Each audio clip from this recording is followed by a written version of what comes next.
Welcome, ladies and gentlemen, to the Snake Pit Podcast, your one and only stop for all things entertainment, all things homegrown. Coming to you out of Toledo, Ohio, I'm your host, Jake Pilewski. You can follow us at jakepilewski.com. That's Pilewski. The Snake Pit. Ladies and gentlemen, here once again in the Snake Pit Podcast, this time once again from Wesley's, and I am joined by yet another comedian here on the show. Happy to have him, Mr. Owen Thomas. How's it going, man? Good. Thanks for having me. Thanks for being here. So tell us about, where you play, where you perform around the city. Oh, around the city, I mean, there's not a whole lot of places to play, in Toledo-wise. I mean, you got the Funny Bone and, pretty much just various open mics.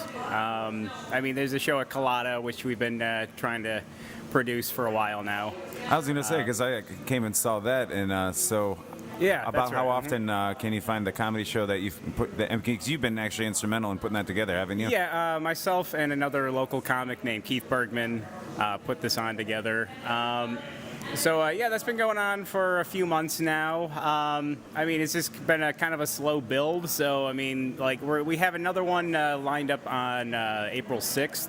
Okay. I thought it was a cool venue. I had done a show there the previous summer with another comic friend of mine. He's kind of like Lorenzo, where he's funny but doesn't do comedy frequently enough to where everyone is sick of it and can still get all his friends and family to come out.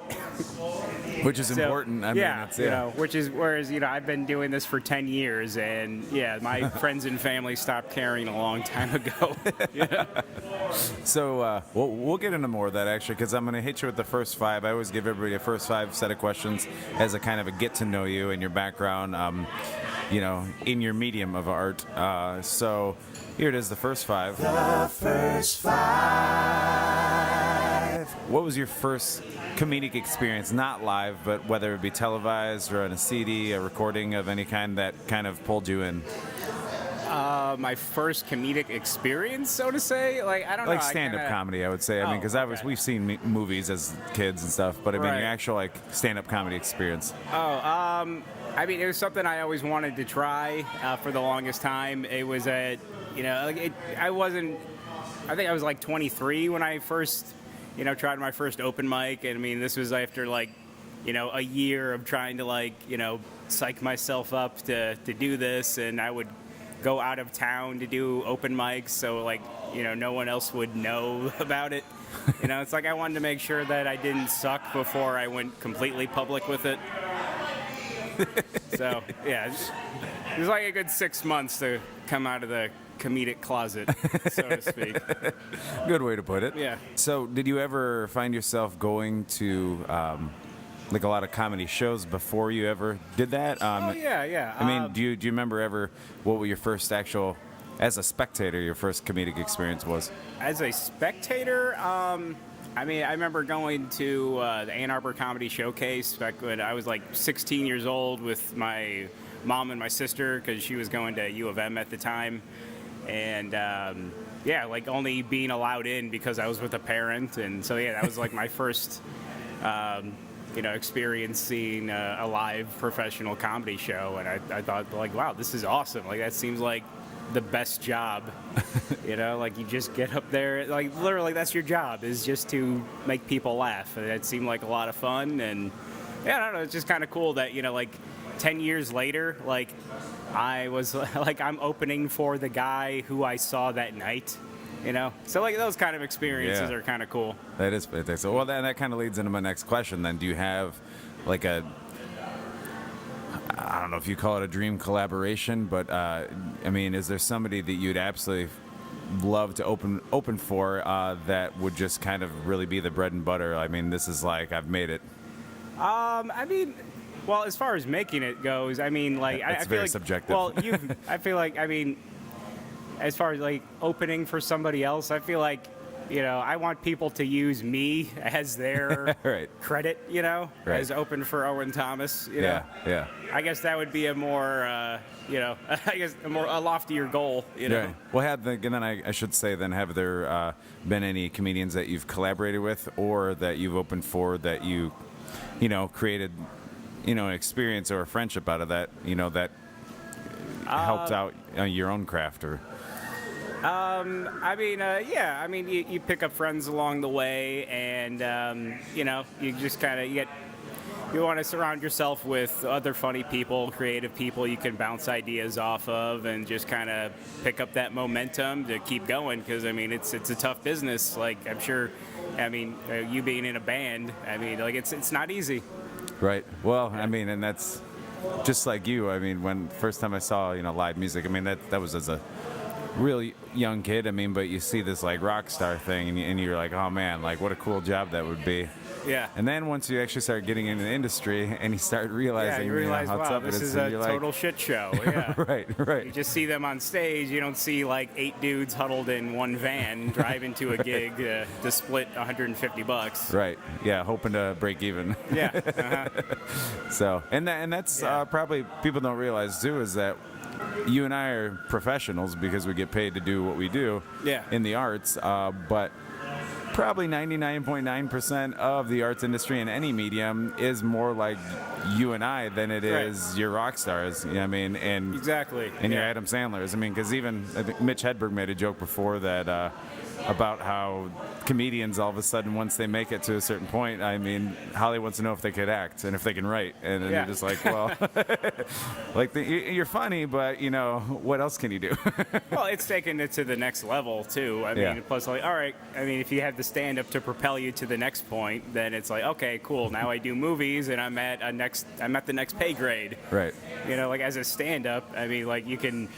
Keep putting out specials, but then have one that tanks and then, spoil your reputation like Amy Schumer currently is going I heard about through all that. The Netflix one? I haven't even watched it yet. Yeah. So, she's taken a lot of heat for her current special. So, I don't know. I could see why comics would want to get to the point when they're just like, oh, all right, cool, I'm just doing movies now. Right? Is that something that you've considered, as a long-term goal or short-term goal? Or not really. I mean, I just like doing comedy. I like doing stand-up. It's just kind of invigorating. Sure, I would totally sell out and,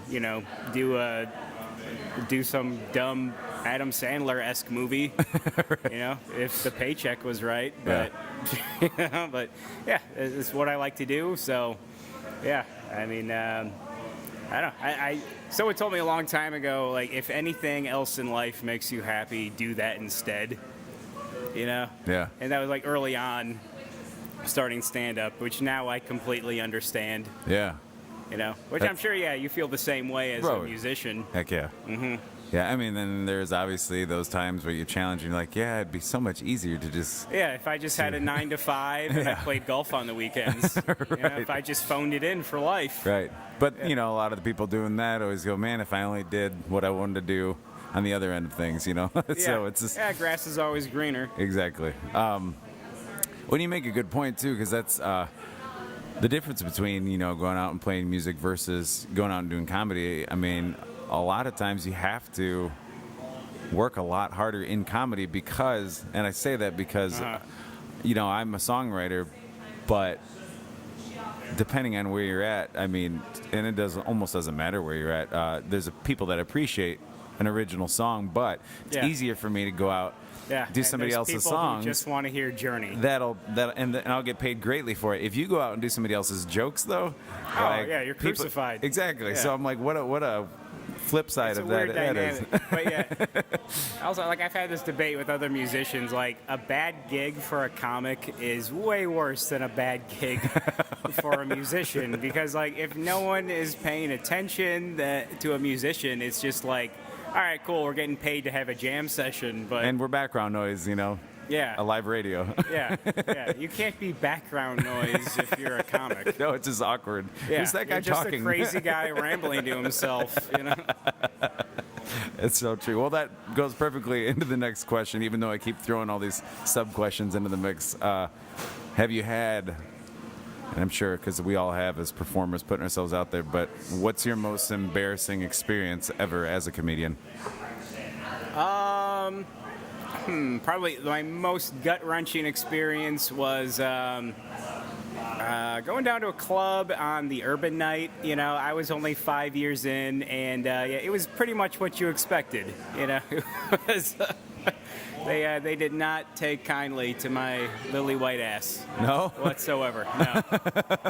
Yeah, like that was my experience of getting booed off stage. Oh. Yeah. Oh. Again, I mean, Yeah. there's things that a musician can do to turn that around real quick. But yeah, I mean, what do you do as a comedian? I mean, You can't. If you don't have that kind of crowd, you know, on your side right out of the gates, like there's no winning them back. I mean, it's a learning experience, sure, Right. but you know, that still is like, yeah. I look back at that as, yeah, as like the my lowest point in comedy. on the flip side, I always typically then ask people if they have a most humbling experience, or does that was it. That Yeah. kind of goes away in the end. Yeah. A lot of times it does. Yeah, that experience covers a lot of. First time. Yeah. Understandably. So then I will ask you then, what pushes your buttons as a comedian? And this I typically do as a two-parter, because what Grinds pushes your my buttons? gears. Yeah, what's what ticks you off, but then what's the part that really motivates you? What I don't like is, I mean, like I like for the most part, I like most of the comics I work with. You know, you get along best with your own kind. But I mean, yeah, there's a lot of egos out there, and you know, some insufferable people, you know, who are just so, you know, desperate and become very clingy to someone who has a little bit of heat behind them. You know, like I'll see them, like all of a sudden, you know, 12 other comics are calling this guy their best friend out of the blue, you know, making a lot of arbitrary statuses because they just want, you know, they want their Twitter handle next to theirs, you know. And like the other thing I would say is, like I've seen the world has really clammed up a lot in the past 10 years that I've done comedy. Everyone is ultra sensitive and PC. You know, I used to feel like the comedy club stage was kind of like the last place where the First Amendment, you know, still, you know, Right. still meant something. And, you know, you would go there, you know, expecting to hear off-color things, but, you know, with the expectation of, okay, well, this is just a performance, you know, not, Correct.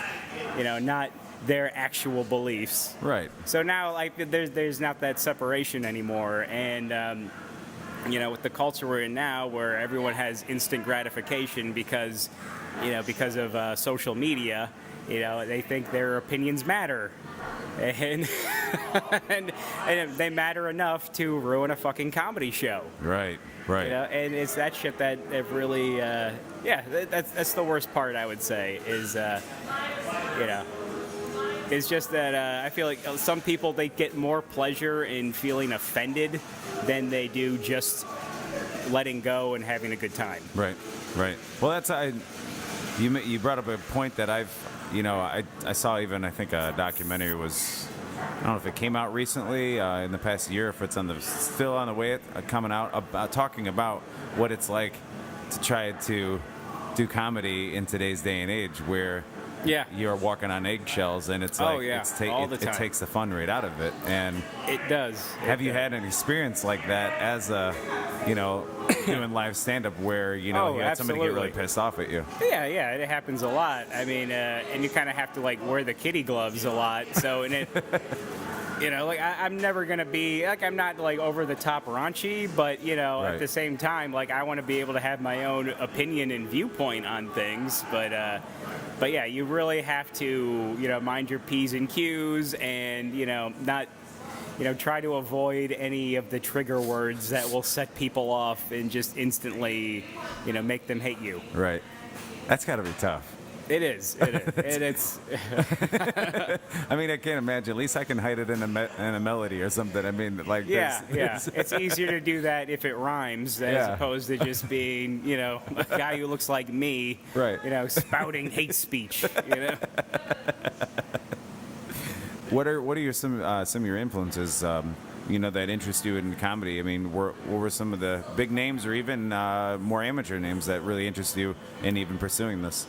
I don't really know. I mean, like I I mean, yeah, there's certain comics I really like Dave Attell, Jim Jeffries, Bill Burr, Louis C.K. But I always feel like they're almost like cliche to list off as your influences.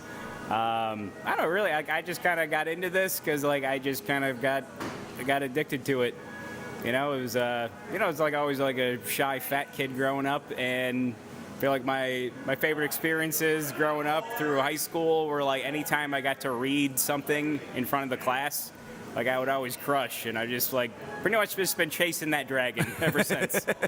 So are you Toledo born and raised? Yeah. I lived up in Adrian, Michigan for a little bit, but then Toledo being a black hole, eventually I was sucked back in. I was to say a lot of folks leave and they get sucked back in, or they have to move really, really far away because otherwise, it inevitably happens. To avoid the void of the gravitational pull. Yeah, the gravitational pull.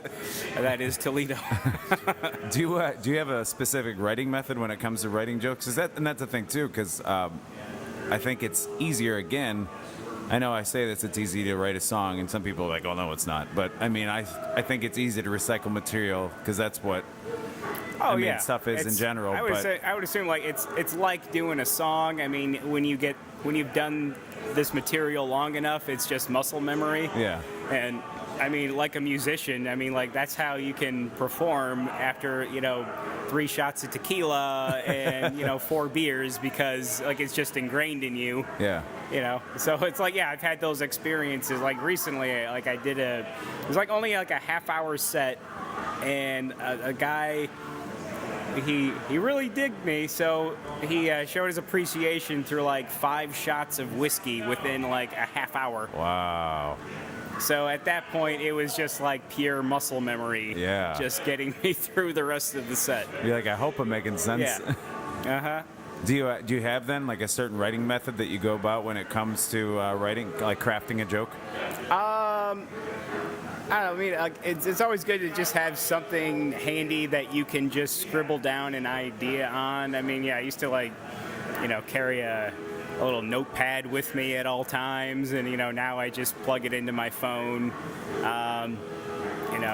You can go to open mics and test out material, but I feel that's sometimes a little harder to get a fair gauge on how it will actually go in front of regular people and not comics and comics friends, which are it's hard to base them as the regular populace. Right.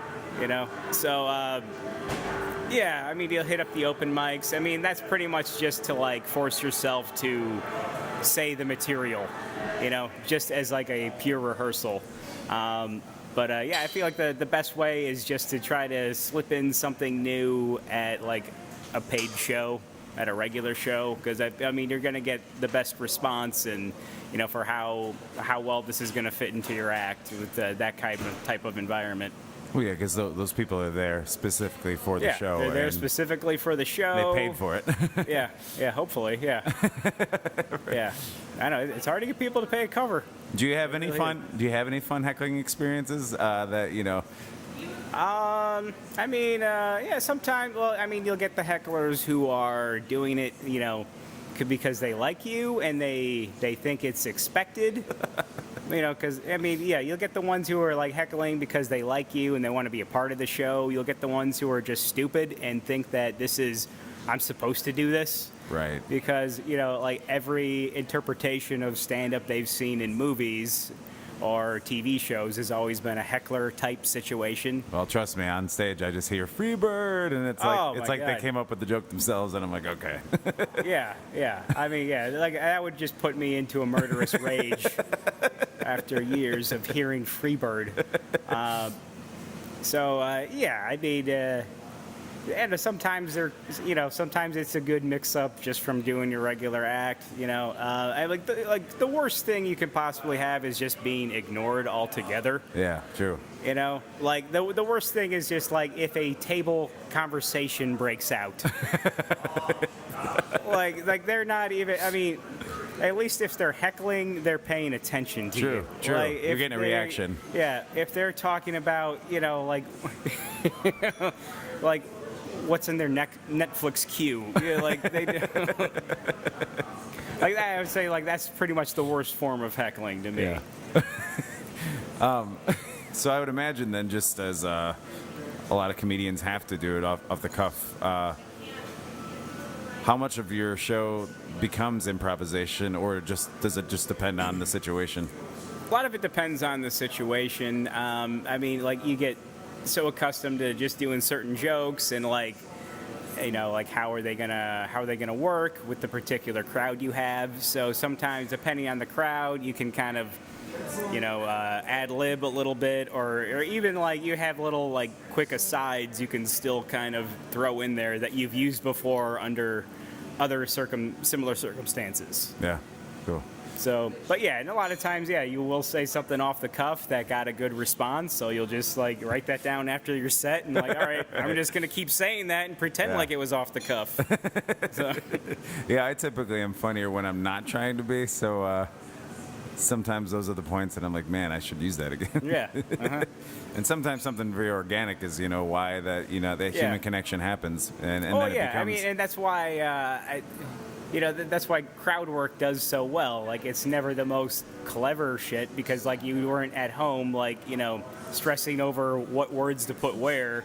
It's you know, like when people feel like they're there and it's in the moment, you know, it's going to get a better response. Yeah. You know, it's like the reason why like you take a joke that was made in improv, but then you try to rewrite that into a bit for stand-up, it usually won't get as big of a response because, Right. yeah, because like people like spontaneity. They want to feel like they were there when it happened. Right, gotcha. Well, where can we find you? Where can we check you out? I mean, on social media and, you know, performing. Yes, I have a website, goodgoingowen.com, Facebook, Twitter, all that good stuff. Next upcoming show will be at Colada, April 6th. You can buy tickets online at coladacomedy.com. Get $5 off with the promo code Toledo Matters, which was another Toledo podcast I did. One of your competitors. Nice. Hope you don't mind. Competition makes us all better. Yeah, so that'll be Thursday, April 6th. We have a headliner, Mike Stanley, very funny guy. He won the Chicago Comedy Festival. Very renowned guy. He's a Detroit native, though. We have local guy Reese Leonard opening the show. Oh yeah, I know Reese. Yep. Yeah. Mm-hmm. Very cool. Mm-hmm. Yep. So we're just kind of crossing our fingers, seeing where the Colada show is going to go. I mean, I would like to keep it going. It was really neat too, going there and watching as a spectator, because putting you guys in that side room that, you know, it built a very intimate listening room. I mean, everybody that was in there wanted to watch comedy. You weren't competing with the bar crowd or anything. You're not. Yeah, that's what attracted me to that room to begin with. It's I feel like the environment itself that you're performing in is almost. I would almost put that. I would put that first as far as like what makes for a good show. I agree. Because like a great comic can only do so well in like a bad room, you know, in front of like a rowdy bar. Right. Know? Well, especially if there's TVs going and, you know, and people have distractions and so. Exactly. Yeah. Mm-hmm. Yeah. I mean, you want like, as little other distractions going on as possible, and that's what I liked about that room. That, and it was small. There's one distraction people tend to not be able to get away from, and I want to see how often it happens at your shows, and that is the old cell phone. Well, I would say it's becoming less of a problem lately. I would say, like, Good. I think phones have been around long enough to where people are actually finally, like, silencing them and not, like, forgetting they have them. I mean, it's pretty much like an extension of your body at this point. Right. You know, it's your Fallout Boy, it's your Pip Boy, basically. You know, like, you have it at all times.